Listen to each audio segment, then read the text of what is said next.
Wow, pues nuevamente buenas tardes, gracias por acompañarnos aquí en Sugar Creek.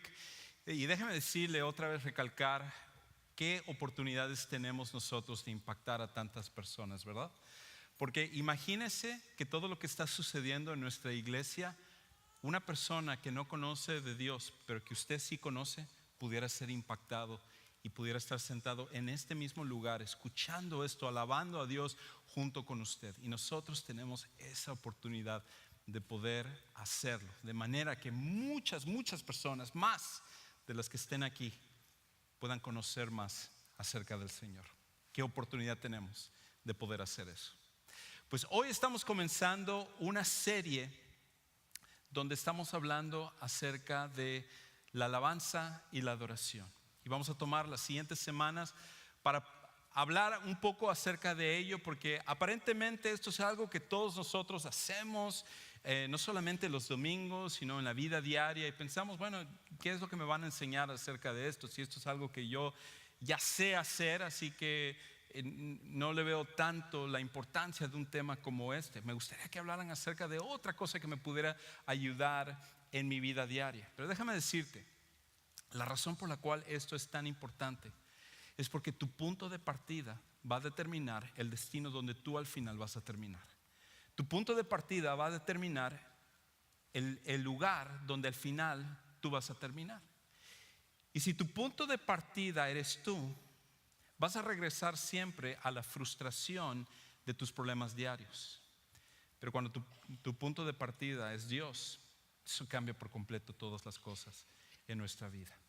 Y la adoración nos ayuda a enfocarnos sobre Él, porque Él lo merece. Él lo merece. Así que estamos hablando acerca de esta serie de adoración, de alabanza acerca de Dios. Y tenemos que comenzar hablando acerca de un principio que todos nosotros ya sabemos. Y es esto: todos tenemos por naturaleza la necesidad de adorar algo.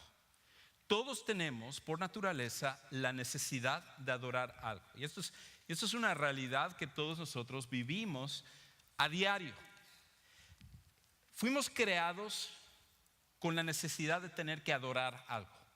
Fuimos creados con la necesidad de poder exaltar algo. Y cuando hablo acerca de adorar, la adoración es simplemente darle el valor a algo que tú crees que es importante. Darle el valor a algo que tú crees que es importante. Entonces nosotros adoramos muchas cosas. Por ejemplo, hay muchas personas que adoran el iPhone 7 o adoraban el Note 7 hasta que se empezó a echar a perder. Entonces dejaron de adorar el Note 7.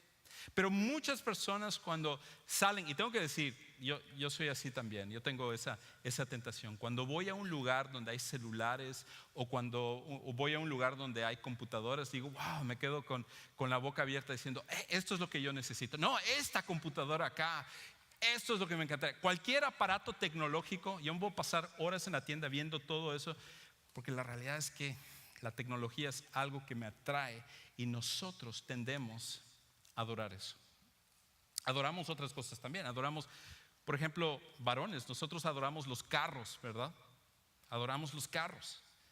Yo me acuerdo, he comentado antes, yo tenía un Mustang 1967. Mustang 1967 blanco en México, cuando en esa época, sobre todo, era muy raro ver un auto clásico ahí. Y era increíble manejar ese auto. Excepto cuando llovía, porque como eran frenos de tambor, tenía que empezar a frenar 2 cuadras antes del lugar donde iba a llegar, porque cuando llovía no había manera de detener ese carro. Nosotros adoramos lo que son las cosas. Adoramos también los equipos deportivos. Nos encanta nuestro equipo. Y le vamos a ese equipo y compramos las camisetas y vemos los partidos y seguimos las estadísticas de los jugadores, de quién hizo una anotación, quién es el mejor jugador, quién es el jugador más valioso. Nosotros adoramos también los deportes e inclusive adoramos también a las personas.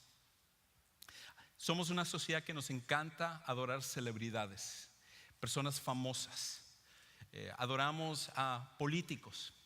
Estamos en una época donde algunas personas adoran a un candidato presidencial y otras personas adoran a otro candidato presidencial, pensando que uno de ellos será la respuesta para los problemas de nuestro país. Otras personas, por ejemplo, adoran a sus esposos o a sus esposas o a sus hijos o a sus familiares. Y por eso, inclusive si has notado, hasta en nuestro lenguaje nosotros ya hemos incorporado esto. Y por eso nosotros en un momento de ternura le decimos a nuestra esposa o a nuestro esposo: te adoro, mi amor, te adoro. Pues ya mejor me postro delante de ti y te rindo reverencia en adoración, ¿no? Porque nosotros lo que hemos hecho es que hemos incorporado este lenguaje, porque en todos nosotros hay una necesidad de adorar algo. La pregunta no es si tú adoras o no adoras. Tú eres un adorador. Tú y yo adoramos. La pregunta más bien es: ¿qué es lo que adoramos? Y lo que vamos a ver a partir de esta serie es que cuando nosotros adoramos cualquier cosa que sea menos que Dios, al final siempre traerá frustración. Pero cuando adoramos a Dios, es solamente ahí cuando encontramos realmente satisfacción en nuestra vida. Porque todas las cosas que acabo de listar, aparatos electrónicos, automóviles, equipos deportivos, personas, todo lo que nosotros tenemos a nuestro alrededor, la pregunta es: en 100 años, ¿cuál de esas cosas al final tendrán importancia en tu vida directamente? Porque todos nosotros al final estaremos viviendo en algún lugar en el futuro. Y por lo tanto, si lo único que puede traer verdadera satisfacción en nuestra vida es Dios, necesitamos entender lo que es adorarle a Él. Cuando tienes un encuentro real con Dios, comprendes que solo Él merece ser adorado. Cuando tienes un encuentro real con Dios, es cuando entiendes y comprendes que solo Él merece ser adorado. Ahora, ¿qué significa esto de la adoración? Como dije, es darle el valor a algo que tú piensas que lo merece. Pero la adoración también es, cuando se trata de Dios, se trata de encontrarse con Él y venir a entender quién es la persona de Dios, quién Él es realmente. No solamente nuestra idea acerca de Dios, no solamente nuestra experiencia acerca de Dios, sino realmente quién es Dios en sí. Y por esa razón, por el hecho de que muchas veces nosotros no hemos tenido ese encuentro con Él, ese momento de venir a entender, a comprender un poquito más acerca de quién es Dios, es que nosotros no sentimos la necesidad de adorar cuando lo estamos haciendo aquí los domingos. O no sentimos la necesidad de adorar diariamente en nuestras vidas y tener un momento donde nosotros reconocemos quién es Él. Esos encuentros no se dan en nuestra vida porque nosotros no pensamos al final que Dios tiene ese valor que nosotros muchas veces decimos que creemos, pero que en la vida práctica no lo tenemos. Y cuando tenemos un encuentro con Él, cuando realmente empezamos a enfrentarnos con Dios y tenemos esos momentos donde vemos a Dios no tanto por lo que Él nos da, sino por quien Él es, cambia entonces nuestra perspectiva de la vida. Y por eso el punto de partida no puede ser nosotros y nuestros problemas. No puede ser lo que nosotros estamos pasando en un momento del día al día, sino que tiene que ser con respecto a Dios. Y hoy vamos a hablar de una historia de un hombre que él pensaba que él conocía a Dios, que él pensaba que él entendía quién era Dios, pero tuvo una experiencia en su vida donde transformó por completo lo que era no solamente su idea acerca de Dios, sino que toda la trayectoria de su vida. Y nosotros necesitamos de la misma manera tener un encuentro con Él, un encuentro que se dé de forma regular con respecto a Dios, para que eso también cambie lo que es nuestra vida. Así que yo te invito a que busques ahí en Isaías capítulo 6, si lo tienes, Isaías capítulo 6, uno de los pasajes más famosos de lo que es el libro de Isaías. Y mientras ahí tú lo estás buscando, vamos a estar viendo versículos 1 al 8. Déjame simplemente darte un poquito de contexto con respecto a lo que estaremos hablando. Y esto es que Isaías era un profeta que había sido llamado por Dios para poder servirle a él. Y él vivió en una época muy interesante, porque la época en la cual vivía Isaías, él era parte de un tiempo en el cual el pueblo de Israel se había dividido. En el norte se llamaban Israel y en la parte del sur se llamaban Judá. Y este reino dividido, que había causado tantos problemas y que era en realidad el resultado de la desobediencia a Dios, Dios levanta a este profeta Isaías para ir y hablarle al pueblo de Dios acerca de su voluntad.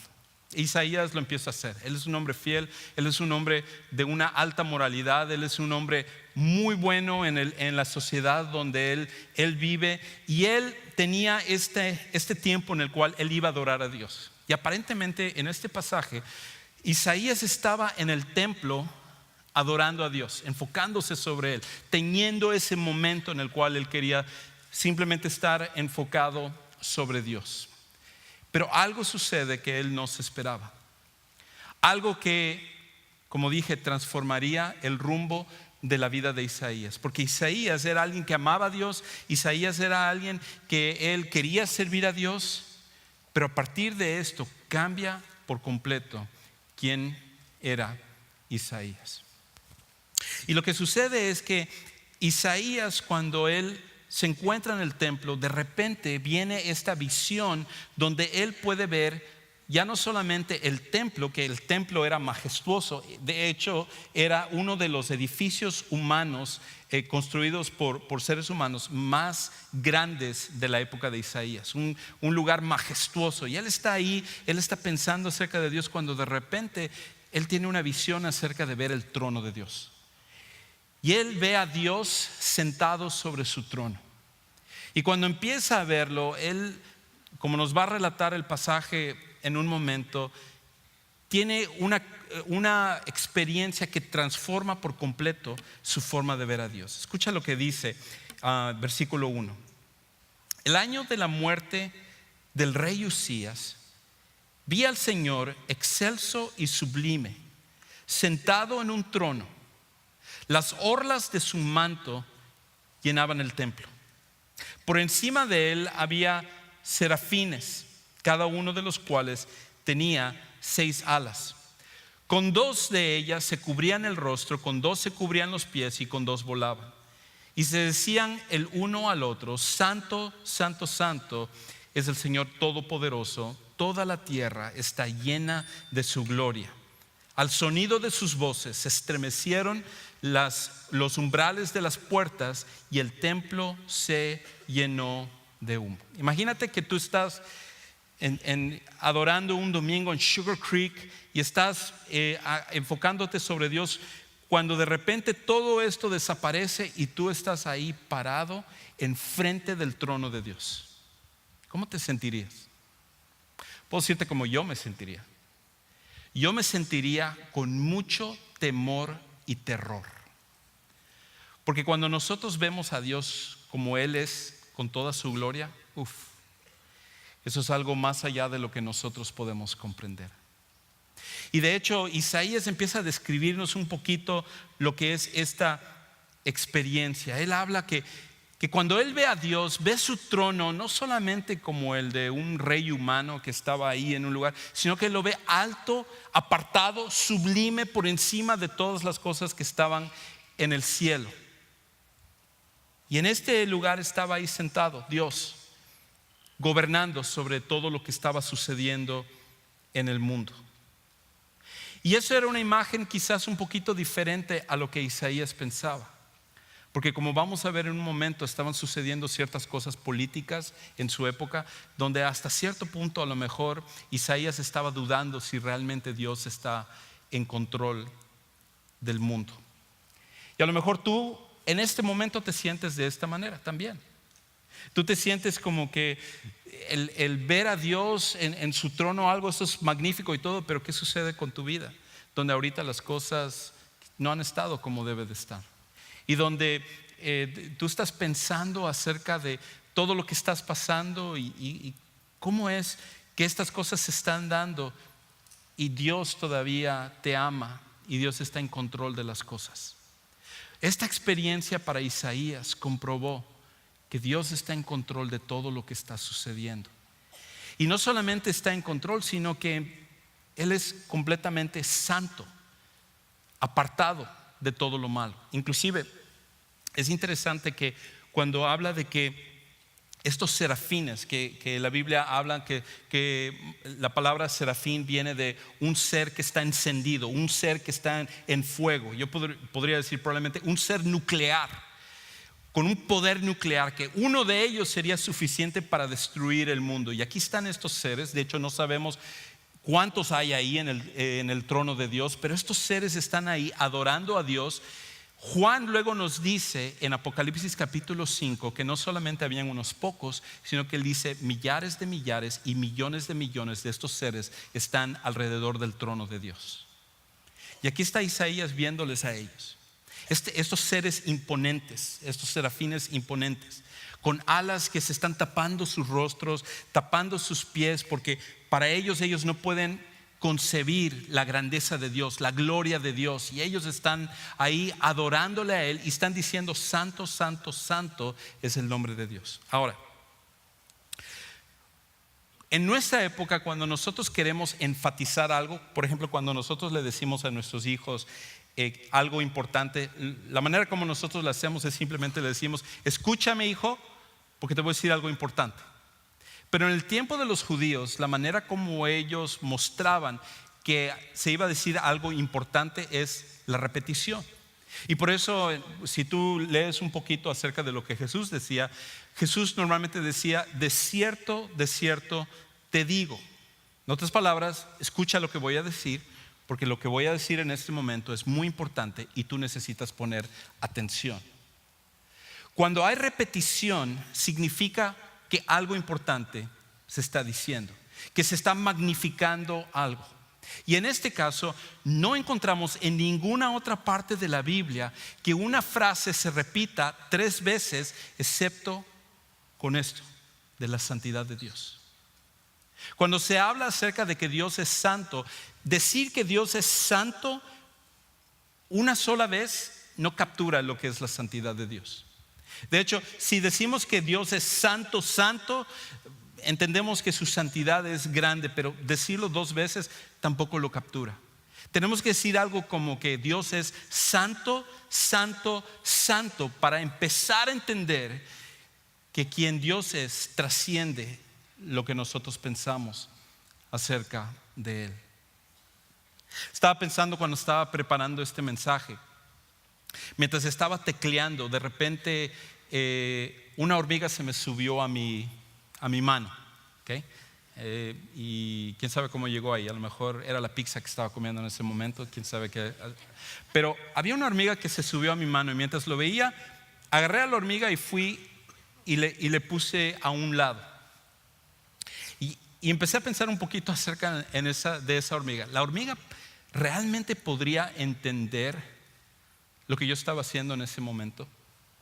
Teclear un mensaje, meditar acerca de Dios, tener una mente como la que nosotros tenemos como seres humanos, en la cual tenemos la capacidad de poder construir un edificio como este.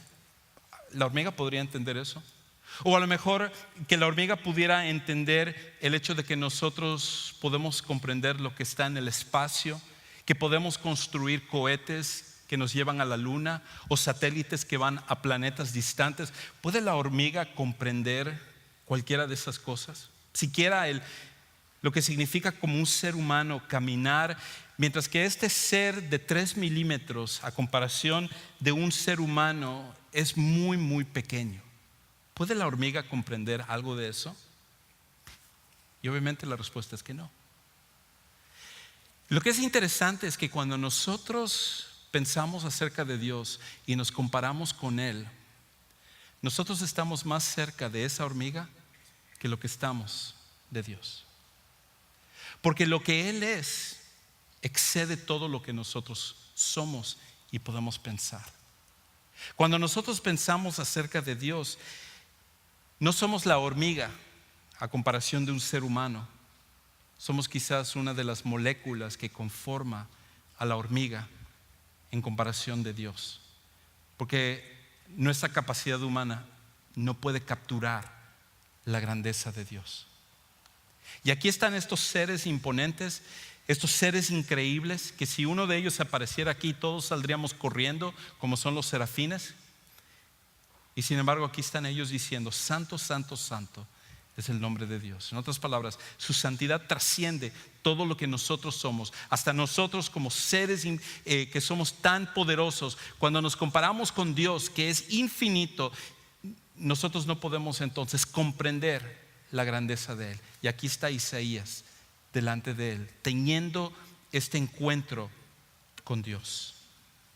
Por esa razón, cuando nosotros adoramos cualquier otra cosa que no sea Dios, lo que estamos haciendo es que estamos rebajando lo que es nuestra perspectiva de la adoración. Por eso cuando tú adoras un objeto, o adoras a una persona, o adoras cualquier cosa que tú tienes en tu posesión, en vez de Dios, entonces lo que estás haciendo es minimizar la adoración. Porque al final, el único que merece ser adorado es Dios. El único que merece tu adoración es Dios. Y sospecho que el problema por el cual la mayoría de nosotros no procuramos adorarle más es porque no hemos tenido ese encuentro con Él, donde empezamos a entender la grandeza de quién es Dios. Ahora, hay otra razón por la cual tú y yo necesitamos adorar a Dios. Y la otra razón es porque cuando adoramos a Dios, eso pone todo en la perspectiva correcta. La adoración a Dios pone todo en la perspectiva correcta. Interesante de que cuando Isaías comienza este pasaje, menciona esto: en el año de la muerte del rey Usías. Y es fácil saltarnos eso y pensar simplemente Isaías lo menciona como un detalle más. Pero eso era un detalle súper importante, porque en la época en la cual vivía Isaías, uno de los mejores reyes que había vivido era Usías. Usías había sido uno de los pocos reyes que procuraban hacer la voluntad de Dios. Era un super líder. Era una persona que había llevado a la nación de Judá a la prosperidad. Los había llevado para que la nación pudiera estar mejor. Los había llevado para que las personas pudieran tener un mejor nivel de vida. Pero con el tiempo, lo que empezó a pasar en Usías es que él empezó a apartarse de Dios. Y para el final de su vida, inclusive Dios tiene que castigar a Usías por el hecho de que él empezó a ser desobediente a Dios. Y cuando murió Usías, era un impacto fuerte para Isaías, porque él pensaba: ¿qué vamos a hacer ahora? Ahora que murió Usías, ¿qué vamos a hacer ahora? ¿Quién nos va a liderar a nosotros? ¿Quién va a ser la persona que nos va a guiar y nos va a llevar adelante ahora que ya no está Usías? Y eso me recuerda un poco a lo que nosotros estamos en este momento, en donde esta semana estamos votando con respecto a quién va a ser el líder de los Estados Unidos y también del mundo. Y unas personas dicen: esta es la persona que tiene que ser. Otras personas dicen: no, esta es la persona que tiene que ser. Y al final, lo que Isaías vio es que independientemente de quién está humanamente al frente, lo que nosotros debemos de descansar es en saber que Dios está sentado en su trono y Él está en control de todas las cosas. Una persona humana, gobernante, no puede cambiar el destino humano, pero un Dios que está en los cielos, que gobierna en todas las cosas, sí puede llevar una nación hacia el rumbo correcto. Y si Dios puede hacer eso con respecto a la nación, lo puede hacer con respecto a tu vida. Donde quiera que tú estés, al ver a Dios y confiar en Él, Él es la persona que merece tu adoración, porque Él está en control de todas las cosas. Por eso la adoración es tan importante, porque cuando tú adoras a Dios, ya no te fijas tanto en el problema, ya no te fijas en la situación, ya no tratas de buscar una solución en otros métodos humanos, sino que te das cuenta que es Dios la única solución y empiezas a confiar en Él. Ahora, otra cosa que es importante con respecto a esto es que nuestra transformación como seres humanos, nuestro cambio de vida, está íntimamente atado a nuestra adoración a Dios. Nuestra transformación está íntimamente atado a nuestra adoración a Dios. En otras palabras, si en tu vida no está habiendo un cambio real y genuino, si en tu vida tú sientes que las cosas muchas veces siguen por el mismo rumbo y tú tambaleas con las mismas cosas y tu vida no parece progresar, ir para adelante, no hay crecimiento, no hay madurez, las cosas realmente no están progresando como deben de ser, la razón por la cual se da esto es porque hay una falta de adoración en la vida, en nuestra vida, en la vida de los seres humanos, porque la adoración es el punto de comienzo para que todas las demás cosas puedan cambiar en una persona. Muchas veces nosotros pensamos que nosotros necesitamos trabajar en muchas diferentes áreas para que nuestra vida pueda cambiar, pero la realidad es esta: cuando tú adoras a Dios, te enfocas sobre quién es Él, te enfocas sobre la persona de Dios, y cuando tú entiendes quién es Dios, todo lo demás empieza a cambiar. Todo lo demás empieza a ser transformado. Y eso es lo que sucedió con Isaías. Escucha lo que él continúa diciendo, versículo 5. Entonces grité: ay de mí que estoy perdido. Imagínate, Isaías está viendo a Dios y él finalmente tiene este encuentro con Dios de una forma increíble. Y él dice: wow, mi vida es un desastre ahora que yo me comparo con Dios y estoy viendo a Dios. Y dice: soy un hombre de labios impuros y vivo en medio de un pueblo de labios blasfemos. Y no obstante, mis ojos han visto al Rey, al Señor Todopoderoso. Muchas veces nosotros consideramos que somos muy buenos porque nosotros tendemos a compararnos con otras personas. Pero cuando tenemos un encuentro con Dios, pone en perspectiva quiénes somos nosotros. No solo el rumbo de nuestra vida, sino cómo estamos nosotros viviendo. Y continúa él diciendo: en este momento voló hacia mí uno de los serafines, traía en la mano una brasa que con unas tenazas había tomado del altar. Con ella me tocó los labios y me dijo: mira, esto ha tocado tus labios, tu maldad ha sido borrada y tu pecado perdonado. Entonces oí la voz del Señor que decía: ¿a quién enviaré? ¿Quién irá por nosotros? Y respondí: aquí estoy, envíame a mí. Cuando Isaías tiene este encuentro con Dios, ve su santidad, ve el hecho de que Él es un Dios 3 veces santo, que Él es más grande que cualquier otra cosa que existe en el mundo, y Él ve que Él era pecador, ve la realidad con respecto a que Él es una cosa baja en comparación a Dios. Sin embargo, Él lo que dice: Señor, yo sé que no soy nada, sé que yo soy un hombre de labios inmundos, yo sé que yo soy un pecador. Lo que Dios hace es que cuando tiene este encuentro, Dios trae un perdón de pecados hacia Él y cambia por completo el rumbo de su vida. De hecho, este capítulo de Isaías es el antes y el después en la vida de Isaías.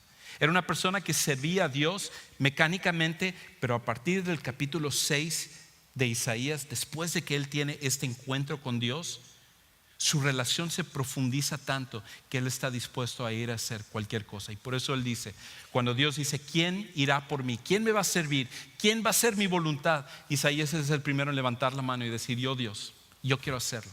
Yo necesito ir y servirte a ti, porque una vez que yo te he visto a ti, una vez que he entendido quién eres tú, una vez que he tenido esto para adorarte a ti, Señor, esta experiencia que estoy teniendo, mi vida ya no puede ser igual. Porque ahora, cuando te comparo con todo lo demás en mi vida, cuando te comparo con el carro, cuando te comparo con las cosas electrónicas, cuando te comparo con las personas, cuando te comparo con mi dinero, cuando te comparo con mis logros, cuando te comparo con cualquier cosa, entiendo que todo lo demás es una cosa baja.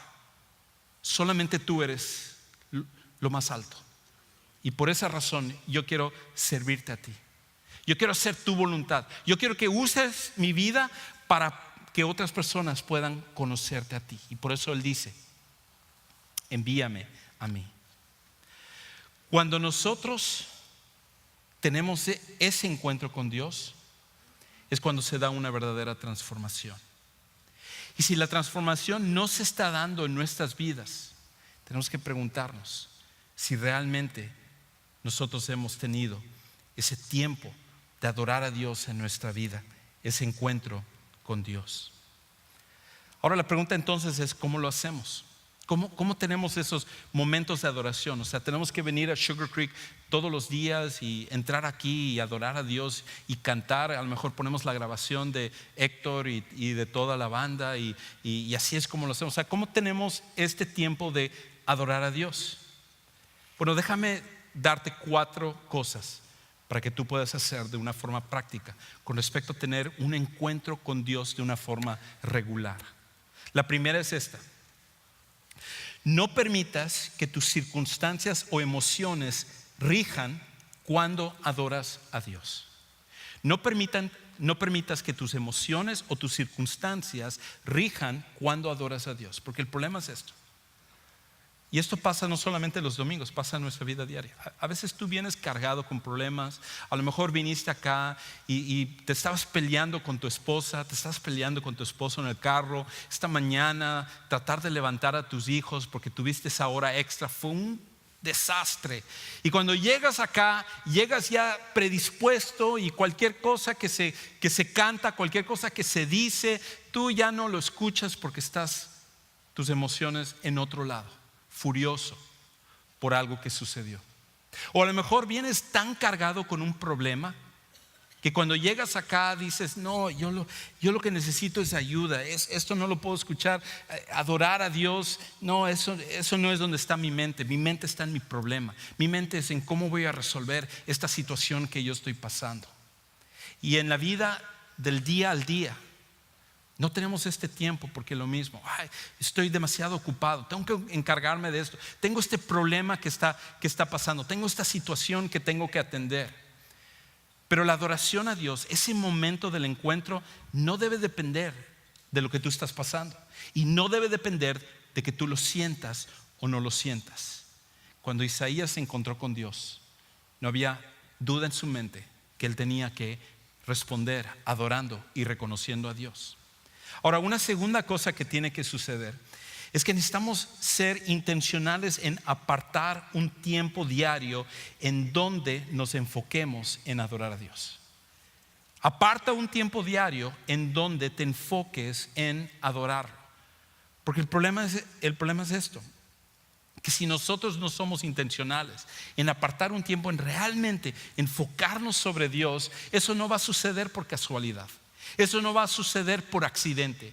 No es como que en nuestra agenda del día al día se da este tiempo de una forma normal. No, nosotros necesitamos ser disciplinados en tener un tiempo y en el cual nosotros nos apartemos de todo lo demás y digamos esto: Señor, yo quiero adorarte en este momento. Yo quiero reconocer quién eres tú. Quiero reconocer tu grandeza. Quiero tomar este momento para enfocarme completamente sobre ti. Y es muy importante que tú y yo tomemos de forma intencional un tiempo en el cual lo apartemos simplemente para adorar a Dios y enfocarnos sobre Él del día al día. De hecho, lo que hacemos aquí los domingos a las 12:35 es un reflejo de lo que nosotros hacemos en ese tiempo personal. El tiempo personal afecta lo que nosotros hacemos después. Tu adoración en privado afecta tu adoración en público. Y la razón por la cual muchas veces no somos movidos cuando adoramos en público es porque nuestra adoración personal no está sucediendo. Y nosotros necesitamos ser intencionales en tener un tiempo donde adoramos a Dios y nos enfocamos sobre Él. Ahora, ¿dónde comienzas? ¿Cómo adoras? ¿Cómo lo haces? Pues aquí hay una sugerencia.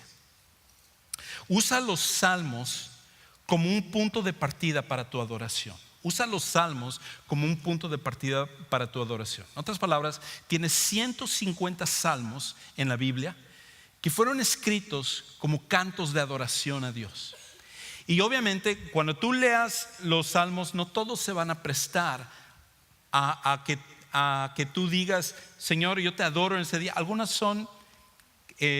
salmos están expresando un momento de dificultad que una persona está pasando. Algunos están reflejando un momento de injusticia en la cual una persona está pasando. Busca un salmo donde pueda reflejar un poquito lo que tú estás sintiendo y úsalo como un punto de partida. Quizás léelo en ese momento y lo lees y se lo dices a Dios, Señor, quiero expresarte esto. Y tú lo lees como un momento de adoración.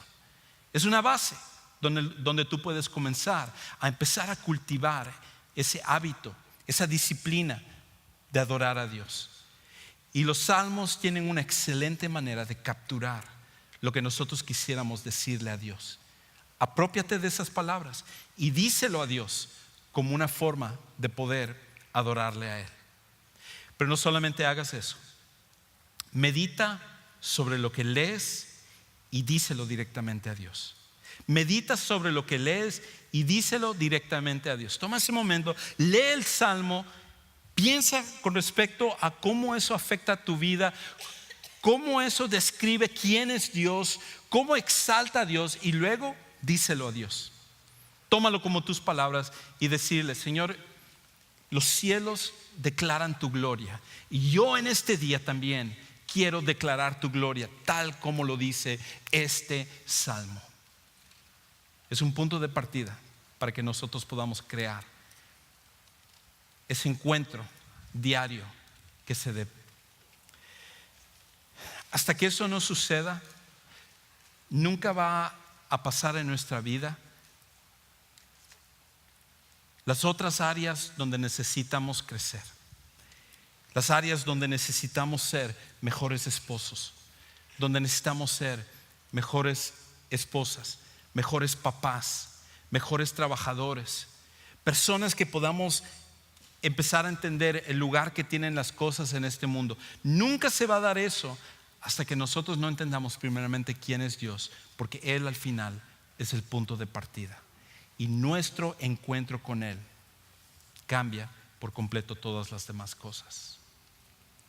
¿Te imaginas cómo sería tu vida si todos los días tomaras un momento para adorar a Dios, para declarar su grandeza, para decir, Señor, yo quiero simplemente reconocerte a ti, lo grande que tú eres, lo hermoso que tú eres, lo increíble que tú eres, lo poderoso que tú eres? Yo quiero tomar unos momentos, no para pedirte nada en este momento, lo haré en un momento, pero quiero tomar unos momentos para adorarte, para simplemente reconocer quién eres.